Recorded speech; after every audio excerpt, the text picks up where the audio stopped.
మొదలై ఉన్నది. కీర్తనలు 119, 105. అతిశయించువాడు ప్రభువునందు అతిశయింపవలెను. 2 కొరింథీ 10:17. అధ్యాయాలు పదాజ్ఞలు.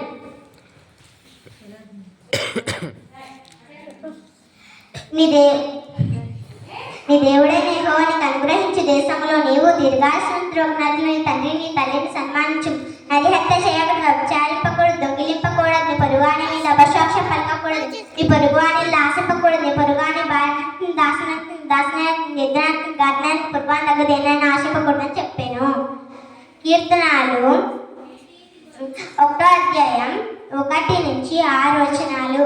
దుష్టుల ఆలోచన చొప్పున నడవక, పాపుల మార్గం నిలవక, అపహాసములు కూర్చున్న చోట కూర్చుండక, యెహోవా ధర్మశాస్త్రమునందు ఆనందించుచు దివారాత్రము ధ్యానించు వర్ధిల్లుడు. అతడు నీటికాలు ఎరునాటి బంతి ఆకువాడ తన కాలమందు ఫలమిచ్చుటవలెనుడు. అతడు చేయనంతే సఫలము, దుష్టులగా నుండగా చెద్దు కొట్టువలెనుడు. కాబట్టి న్యాయ విమర్శలో నీతిమంతుల సభలో పాపులను నిలవాలి. నీతిమంతుల మార్గం యెహోవాకు తెలియను, దుష్టుల మార్గం నాశనముకు నడుపును.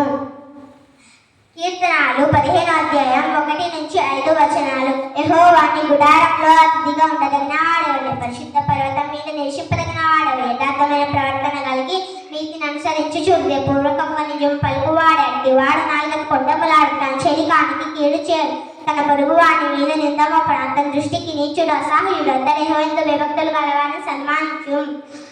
అతడు ప్రమాణం చేయక నష్టం కలిగిన మాట తప్పడు. తన ద్రవ్యము వడ్డీకి ఇయ్యడు. నిరపరాధిని పుచ్చుటకై లంచం పుచ్చుకున్నాడు. ఈ ప్రకారం చేయవాడు నడుము కదల్చబడ్డాడు. కీర్తనలు 23వ అధ్యాయం 1-6. యెహోవా నా కాపరి, నాకులేమి కలగదు. పచ్చిక చోట్ల ఆయనను పరిత్యజించున్నాడు. శాంతికరమైన జలమొద్దు నన్ను నడిపించుచున్నాడు. నా ప్రాణమును కాన సేదజించుచున్నాడు. తన నామను బట్టి ఏకం మార్గంలో నన్ను నడిపించుచున్నాడు.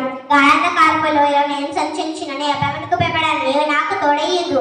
నీ ఇడ్డుగడ్డ దండమును నన్ను ఆదరించును. సద్దుండుట నీవు నాకు భోజనం సిద్ధపరచుదు. నూనె తల ఉండి ఉన్నావు. నా వెంబడి పుల్లొచ్చినది. నేను బ్రతుకు నేను పక్షములే నా వెంట వచ్చింది. చీరకాలని సముద్రంలో నేను నివాసము చేసేదాను. కీర్తనలు 100 అధ్యాయం 1-5.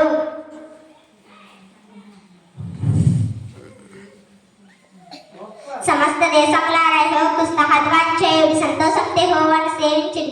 ఉత్సాహగానము చేయించు ఆయన సన్నిధికి రండి. యెహోవా దేవుడని తెలుసుకొనుడి. ఆయన మనల్ని పుట్టించెను. మనము ఆయన వారం, మనము ఆయన ప్రజలు. మన వేపు గొర్రెలం. కృతజ్ఞతార్పణలు చెల్లించుచు ఆయన గుమ్మమును ప్రవేశించుడు. కీర్తనాలు పాడుచు ఆయన వలన ప్రవేశించుడు. ఆయనను స్తుతించుడు. ఆయనను కొనియాడు. యెహోవా దయాళుడు, ఆయనకు నిత్యముండును. ఆయన శక్తి తరములుండును. కీర్తనలు 117వ అధ్యాయం 1-2. యెహోవా కృప మేడలా హెచ్చుగానున్నది. ఆయన విశ్వసిత నిరంతరం నిలిచును. కాబట్టి సమస్త అన్యజనులారా యెహోవాను స్తుతించుడి. సర్వజనములారా ఆయనను కొనియాడుడి. యెహోవాను స్తుతించుడి. 66 పుస్తకాలు. ఆది కాండం, నిర్గమకాండం, లేవి కాండం, సంఖ్యాకాండం, ద్వితీయోపదేశకాండం, యెహోషువ, న్యాయాధిపతులు, రూతు, 1 సమూయేలు, 2 సమూయేలు, 1 రాజులు, 2 రాజులు, 1 దినవృత్తాంతములు, 2 దినవృత్తాంతములు, ఎజ్రా, నెహెమ్యా, ఎస్తేరు, యోబు, కీర్తనలు, సామెతలు, ప్రసంగి, పరమగీతం, యెషయా, ఇర్మీయా, విలాప వాక్యములు, హెజ్కేలు, దానియేలు, హోషేయ, యోవేలు, ఆమోసు, ఓబద్యా, యోనా, మీకా, నహూము, హబక్కూకు, జెఫన్యా, హగ్గ, జకర్యా, మలాకి. మత్తయి, మార్కు, లూకా, యోహాను అపోస్తలుల కార్యములు. మత్తయి, మార్కు, లూకా, యోహాను అపోస్తలుల కార్యములు. రోమీయులకు 1 కొరింథీ, 2 కొరింథీ, గలాతీయులకు, ఎఫెసీయులకు, ఫిలిప్పీయులకు, కొలొస్సీయులకు, 1 దెస్సలోనికయులకు, 2 దెస్సలోనికయులకు, తిమోతికి, తీతుకు, ఫిలెమోనుకు, హెబ్రీయులకు, యాకోబు, 1 పేతురు, 2 పేతురు, 1 యోహాను, 2 యోహాను, 3 యోహాను, యూదా ప్రకటన గ్రంథం. ఆత్మఫలాలు 9. గలాతీ 5:22. ప్రేమ, సంతోషం, క్షమాదానం, దీర్ఘశాంతం, మంచితనం, దయాళుత్వం, సాత్వికం,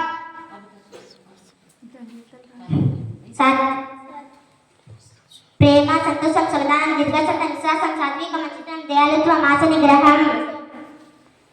ధన్యతలు.